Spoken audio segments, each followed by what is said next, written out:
ಮೊದಲಿಂದ ಹೀಗೆ ಮಾಡಿಸ್ಕೊಂಡಿದ್ರೆ ಇವತ್ತಿಂತ ಗತಿ ಬರ್ತಿತ್ತಾ? ಹಾಂ, ಮೊದಲೆಲ್ಲ ನೆತ್ತಿಗೆ ಎಣ್ಣೆ ಹಚ್ಚಬಾರೆ ಅಂತಂದ್ರೆ ಗಂಡನ ಕಡೆ ತಿರುಗಿ ಕೂಡ ನೋಡ್ತಿರ್ಲಿಲ್ಲ. ಈಗ ಇದ್ದಕ್ಕಿದ್ದಾಗೆ ಪ್ರೀತಿ ಬಂದ್ಬಿಟ್ಟಿದೆ ನಿನಗೆ.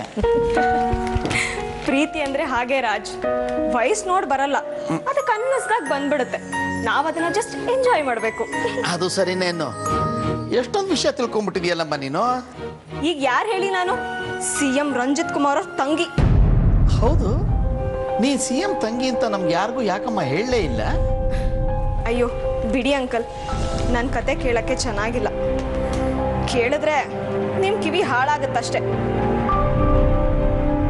ಅಯ್ಯಯ್ಯೋ ಟೈಮ್ ಆಯ್ತು, ನಾನಿನ್ನು ಲಗೇಜ್ ಪ್ಯಾಕ್ ಮಾಡ್ಕೋಬೇಕು, ಮನೆ ಖಾಲಿ ಮಾಡಬೇಕು, ನಮ್ಮ ಅಣ್ಣನ ಮನೆ ಸೇರ್ಕೋಬೇಕು.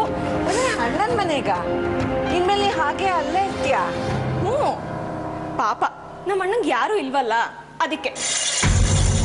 ಪಾಪನಂತೆ ಪಾಪ, ಪಾಪಿಷ್ಟ. ಬಿಡೋದನ್ನ ನಮ್ಮ ಸಂಕಟಗಳನ್ನೆಲ್ಲ ಅವಳ ಮುಂದೆ ಹೇಳ್ಕೋಬೇಕಾ?